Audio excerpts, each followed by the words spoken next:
DAV police public school, police line Panipat. Hindi कक्षा में आप सभी का हार्दिक अभिनंदन है। आज हम पाठ्य पुस्तक आरोह भाग 1 गद्य खंड के अंतर्गत पाठ 9 भारत माता, जिसके कथाकार जवाहरलाल नेहरू जी हैं। बच्चों, पाठ का अध्ययन करने से पूर्व हम कथाकार जवाहरलाल नेहरू जी के बारे में जानकारी हासिल करेंगे। पंडित जवाहरलाल नेहरू का जन्म सन 1889 इलाहाबाद, उत्तर प्रदेश में हुआ।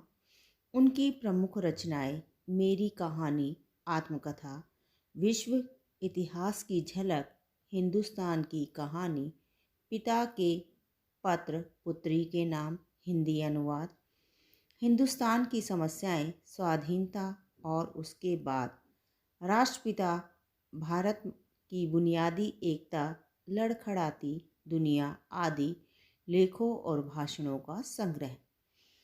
उनकी मृत्यु सन 1964 में हुई। जवाहरलाल नेहरू का जन्म इलाहाबाद के एक संपन्न परिवार में हुआ। उनके पिता वहाँ के बड़े वकील थे। नेहरू की प्रारंभिक शिक्षा घर पर तथा उच्च शिक्षा इंग्लैंड में हैरो तथा कैम्ब्रिज में हुई। वहीं से वकालत की पढ़ाई भी की, लेकिन नेहरू पर गांधी जी का बहुत प्रभाव था। उनकी पुकार पर वे पढ़ाई छोड़कर आज़ादी की लड़ाई में जुट गए।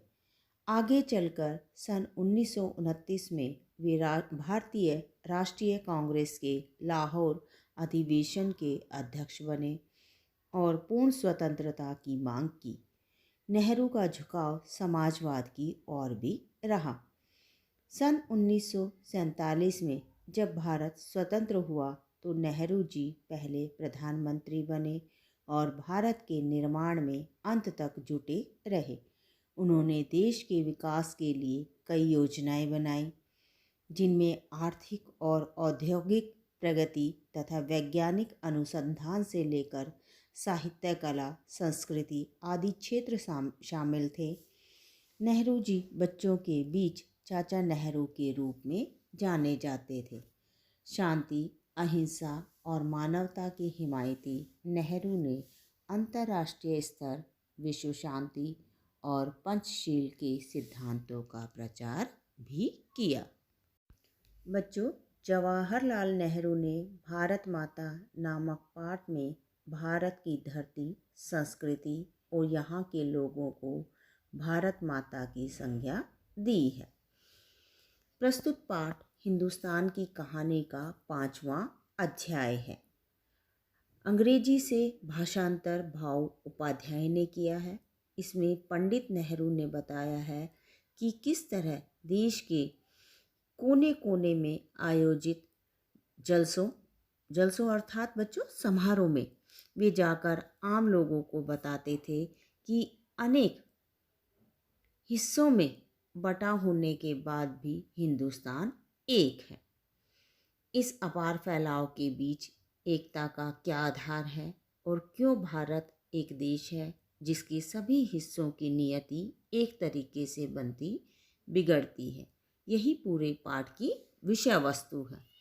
इसी क्रम में नेहरू ने भारत माता शब्द पर भी विचार किया है और उनका निष्कर्ष है कि भारत की जय का मतलब है यहाँ के करोड़ों करोड़ लोगों की जय।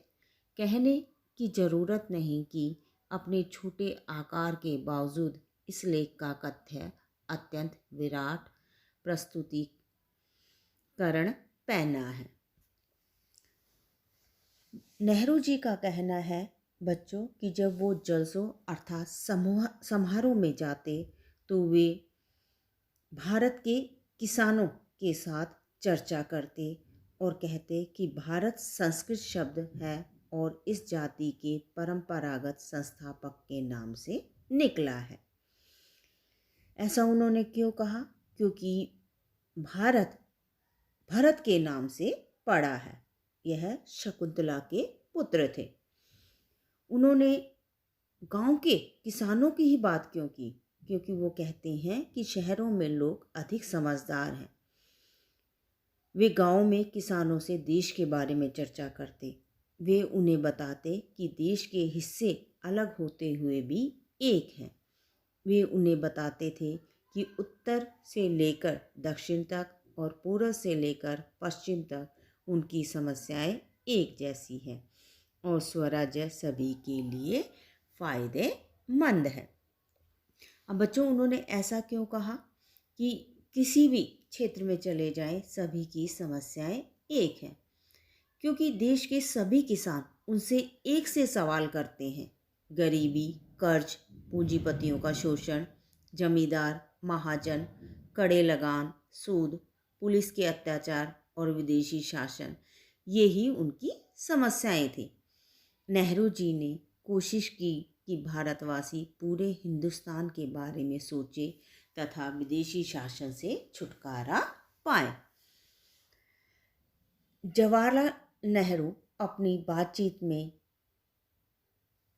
चीन, स्पेन, यूरोप, मिस्र और पश्चिमी एशिया में होने वाले संघर्षों के बारे में भी बताते।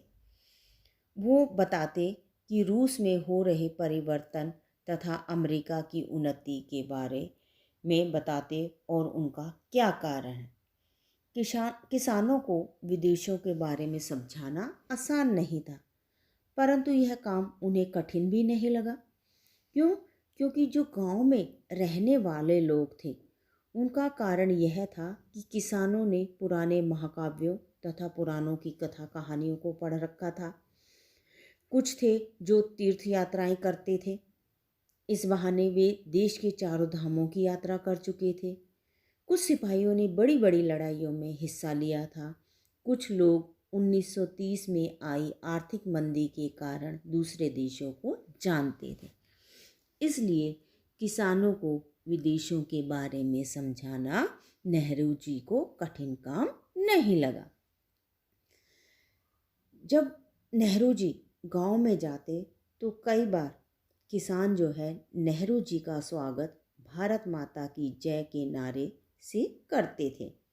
तब वे किसानों से भारत माता के बारे में पूछते। प्रायः इस बारे में उन्हें जानकारी नहीं होती थी।